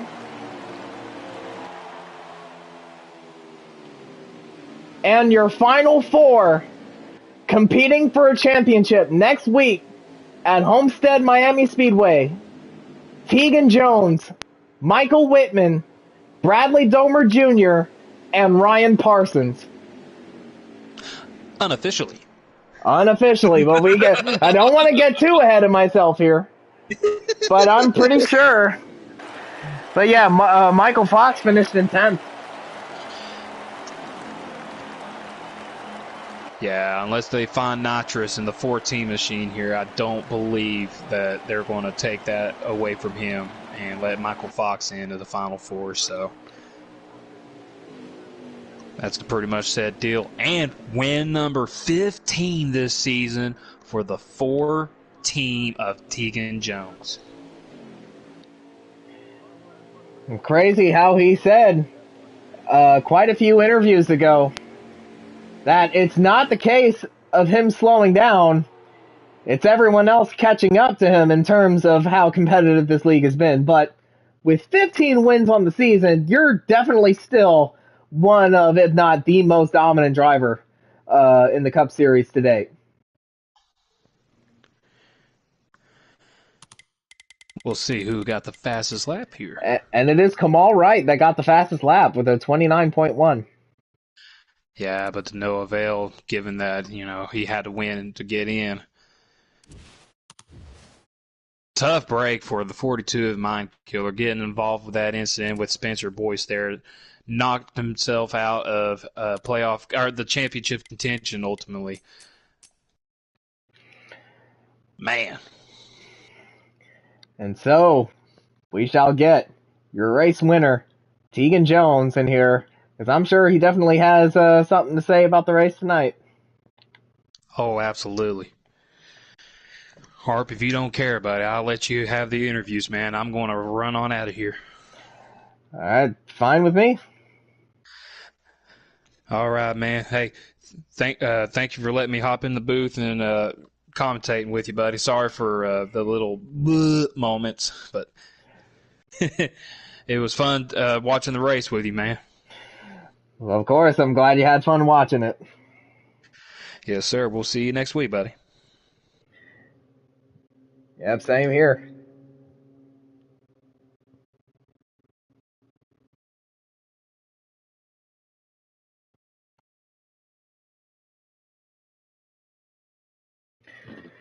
Yep, and there is your race winner, Tegan Jones. I would say, winning 2 out of the 3 races in the Earnhardt round is good, but finally getting Atlanta off your list, that's got to be even better. Yeah, it's just, I'll run good at Atlanta. It's just the strategy, the draft, and having the pit in groups kind of take you out of it sometimes. So, yeah, it's good momentum for, next week, the final. So And I bet everyone in the Stewart Haas camp is feeling a bit mixed right now with, Parsons unofficially making it in, but Kamal Wright needing a win and ultimately finishing 6th, and it was just not enough for him. yeah, we're going to probably have to go look at the tapes or the stream, I guess, with Mind Killer and see what the hell happened, because it seemed like he might have got bucked, out of something that wasn't his doing. So it's just, it wasn't a 2-car wreck, so it sucks. Good for Ron though. He ran a solid race, was aggressive early, and it's just Kamal had the car, and he, I guess, adjusted out of it, and then because of that, he kind of got off sync with the pit cycles and was not on the good end on the long run and stuff with, compared to everybody else on the fresh tires. So that kind of took him out, and Ryan just had to be solid. I had to coach him a little bit there at the end for the last pit stop, because I think he was getting ready to screw up and take 2 tires. So glad he didn't. I would have whooped his ass over that. So Yeah, and just so you know, I was actually looking at Fox's stream, and it was actually Spencer that bumped into him. yeah, I knew it was Spencer. It was just Spencer, was making some good jokes tonight on Mind Killer's behalf, and I guess he thought he was just gonna take him out, I guess, and be extra funny. I don't know. I'm just gonna have to go check it out and kind of judge it myself, and then go from there. Yeah, are we gonna be seeing some disciplinary actions, considering that you are an admin? I don't know. It doesn't. I figured if it was really bad, Michael would have spoke up. He didn't. I can tell he wasn't happy, but we'll just have to look at it, because if that happens for the final 4 guys, it's not going to be good for whoever did it. So it's just something we need to review and kind of look at and get ahead of, if possible. So yeah, it's just something we're going to look at, and I got to give a shout out to Mike. It seemed like these Atlanta races always come down to me and him, and it seemed like it always comes down to one of us being pissed off at the other when it's fucking all said and done, and I don't like it. But we have a different opinion on how each other was getting raced there at the end. So hopefully we'll sort that out before Sunday. Yeah, speaking of which, next week it's the big one. It's the championship race at Homestead, Miami. Now, you and pretty much all of Stewart Haas have historically been good at that track. So, how are you gonna approach this championship race next week? It's just like another mile and a half. I'm pretty decent at Homestead, but who isn't anymore? Everybody's kind of caught up, speed wise and strategy call wise and stuff like that. So yeah, I'm just gonna run it like a mile and a half, and hopefully no bullshit or some fucked up shit happens, with the final 4 drivers, either with other people or other Final Four drivers getting into it with each other. So.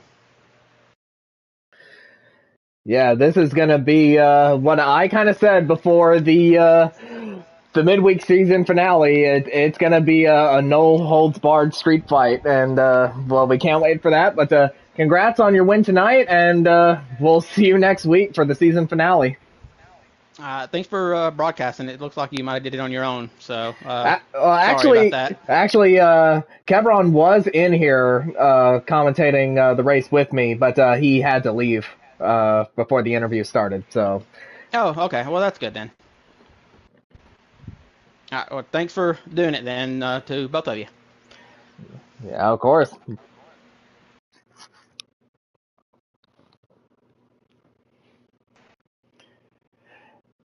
And now we shall go ahead and bring in your second place finisher, Michael Whitman. Another very strong Atlanta race for him. Of course, he already locked himself into the championship for 2 weeks ago at Kentucky, so ultimately it didn't really matter that much, apart from, getting the season sweep here. And there he is, your second place finisher, Michael Whitman. Well, you were involved in another epic finish in the closing laps, much like last time, but this time around you were kind of on the losing end of it. Yeah, I don't know what you want me to say. I think you saw what happened. Yeah, definitely. You and Tegan bumping and banging, making contact with each other in the final laps. But yeah, it looked like you had a very strong car, especially in the middle stint of the race, where you were just running up front pretty much the entire time. Did you feel like you had the car fast enough to hold on to get the win? I had a really fast car. Usually do when we come to these type of tracks, especially Atlanta. I think Tegan was the fastest, but every time he passed me in that race, he hit me. So he's really, putting himself in a good spot for next week. Well, obviously, I can tell by the tone of your voice that you're less enthused about what happened tonight. But is that going to definitely carry over into next week? I'm not going to speculate on what happens next week, Kylo, but I'm obviously, I think, as you can tell, quite frustrated about the results tonight and how I was treated by somebody that I have raced really kindly in the past in every instance possible. So, there have been chances to win where I haven't hit him for it. And did I run him up the track a lap or two before that? Yeah, I did. Did I block his run on the front stretch? Yeah, I did. But he completely slammed into the side of me on heading into turn 3 to the point where I had no chance to enter the corner. I mean, you got to give me a little room to actually take the corner properly. I was going to be on the outside, and I was probably going to lose the spot, but he could have given me a lot more room than he did. So I don't want to speculate about next week quite yet because that's far away. But I think, as you can tell, I'm obviously disappointed and frustrated with the result tonight. Yeah, I can definitely tell by the sound of your voice. But yeah, no, I was gonna ask how you're gonna approach Homestead next week, but I'm more than understanding of you keeping that information under wraps. A I bit don't of mind. a I mean, it's just the same as I do every week. I'll just run laps when I can, see what I got, and then usually that works in the race for me. I'm pretty good at mile and a halves, so it's all about for me just getting laps at the track and feeling comfortable. So once we head there Sunday, then I'll be ready to go. Yeah, and ready to go you will be. But yeah, very good second place for you tonight. I understand that's not how you wanted to finish, but still a very strong result for you, and we'll see you next week for the season finale. Thanks, Kylo. I appreciate it. All right, let's go ahead and bring in third place finisher, Ryan Parsons. And I'm definitely thinking that he's going to be overjoyed about the result tonight, as well as Fox's misfortune.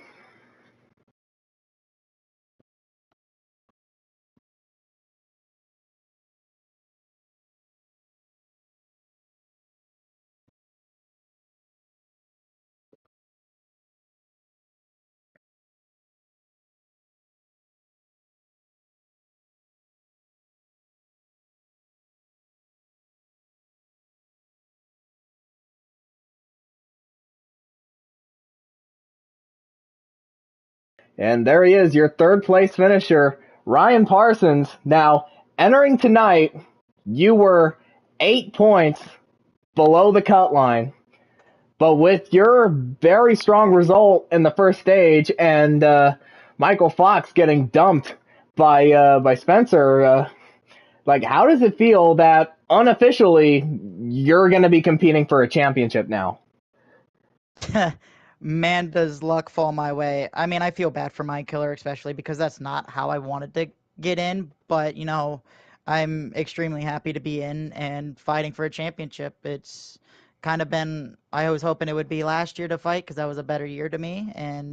But this year's treated me well and luck has fallen my way. I'm excited to go fight.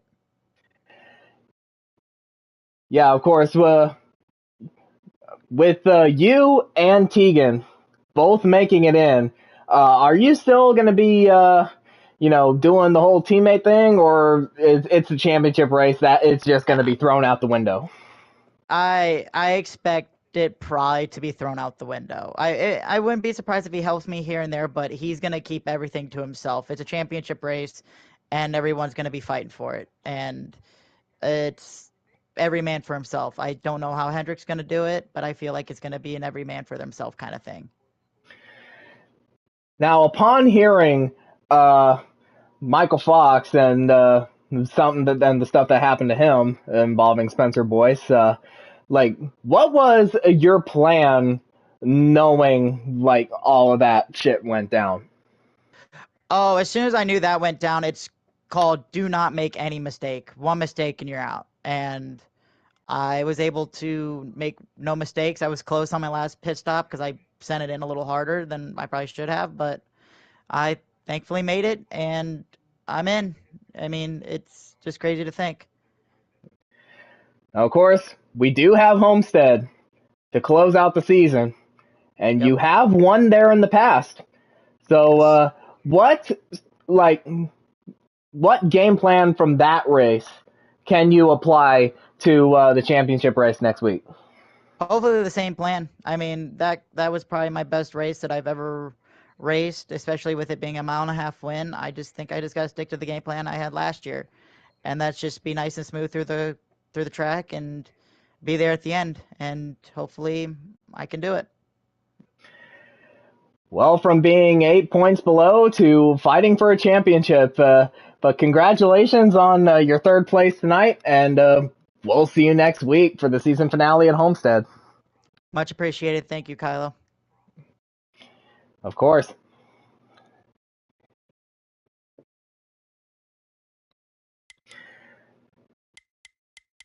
Now we will go ahead and bring in fourth place finisher, Bradley Domer Jr. Of course, he locked himself in to the Final Four on points by simply starting the race tonight.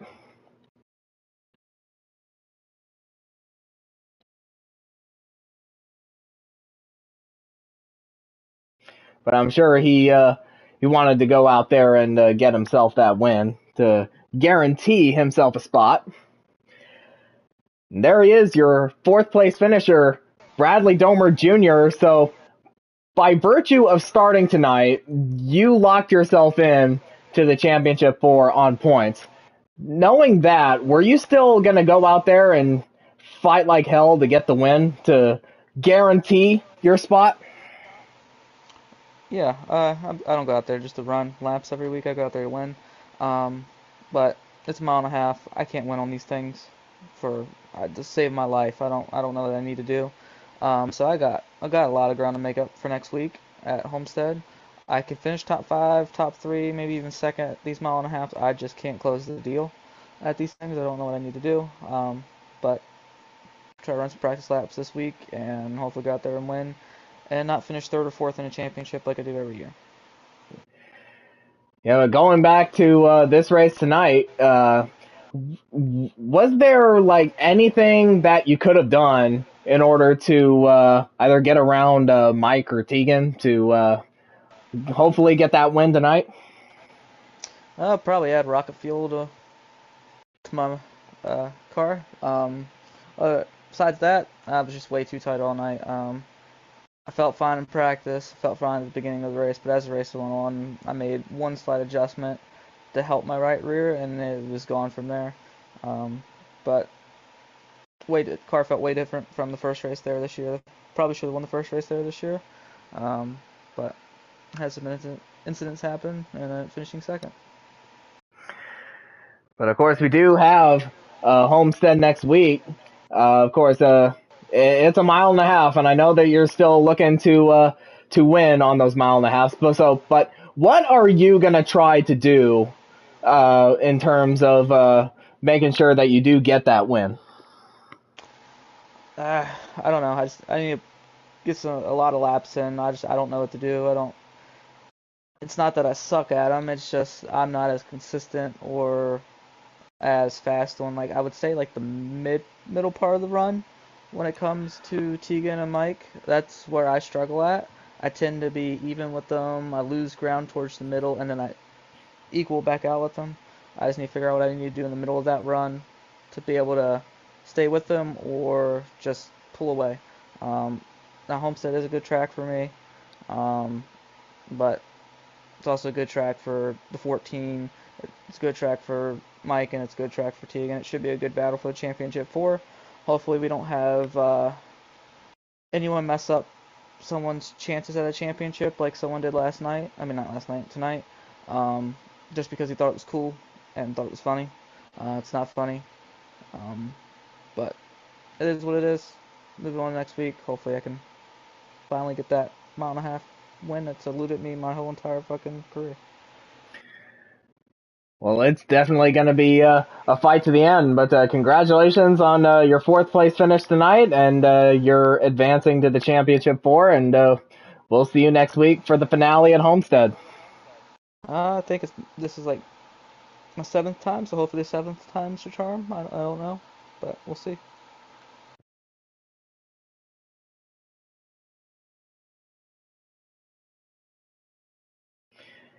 All right, and I think we're going to do one more, and it's the 5th place finisher who just barely missed out on a championship spot, and that is the 10 of Kamal Wright. And I know he's definitely a little heartbroken about the result tonight, and yeah, he definitely had a fast enough car to keep up with the likes of Tegan Jones and Michael Whitman, and even Ryan Parsons as well. But he had to win tonight, and it ultimately just didn't happen.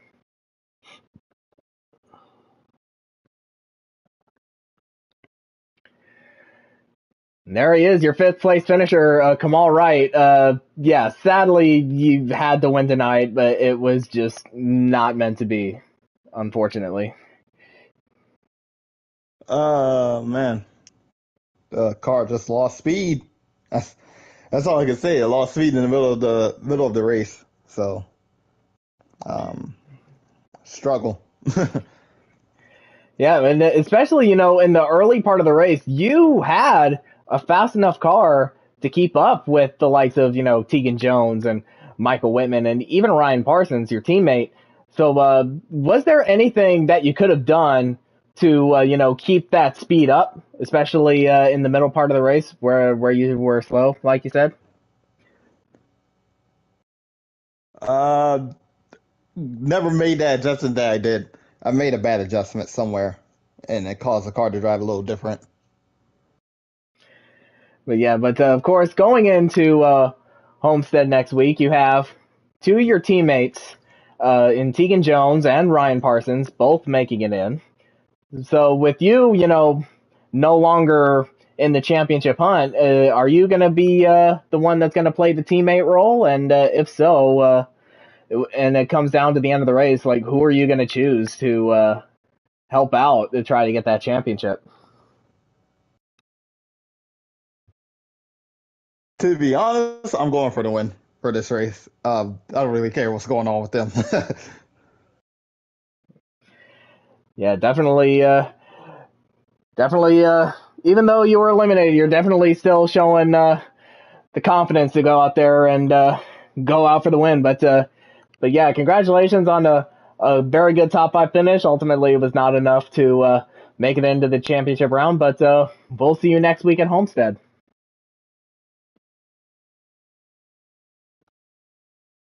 All right.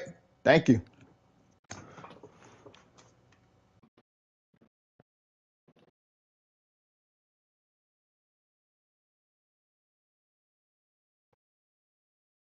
And with that, I will go ahead and call stream here. But so, final thoughts on the race? It was pretty much anything that an elimination race could bring. It had some fierce competition, fast action, some drama, and in the end, it was the strategy and the speed that gave Tegan Jones his 15th win of the 2024 season and a lot of momentum going into the championship race next week at Homestead, Miami, in order to try to go for his 4th championship. And of course, going back to what happened last year, I'm sure he definitely has that on his mind. But of course, next week, it's the big one. It is our championship race at Homestead Miami Speedway. The final 4 is set. So who will be your 2024 CFRL Cup Series champion? Will it be Ryan Parsons, a former CFRL Xfinity Series champion? Will it be Bradley Domer Jr., one of the strongest and most consistent drivers in the Cup Series today? Certainly one of the best qualifiers, if not the best qualifier in the Cup Series field. Will Michael Whitman go back-to-back? Or will Tegan Jones further cement his legacy as the greatest CFRL driver of all time by winning his 4th Cup Series championship? Who knows what'll happen? The only way to find out is to tune in next week. But thank you so much for joining us tonight. Don't forget to like the stream, subscribe to the channel, and be sure to check in with us next Sunday night, for it will be, like I said before the midweek series finale, a no-holds-barred street fight to the very end. And it should be a very entertaining race. Hopefully you'll join us for that. And until then, have a good night, and we will see you next week. And we will see who will be your CFRL Cup Series champion for 2024. Have a good night, everyone.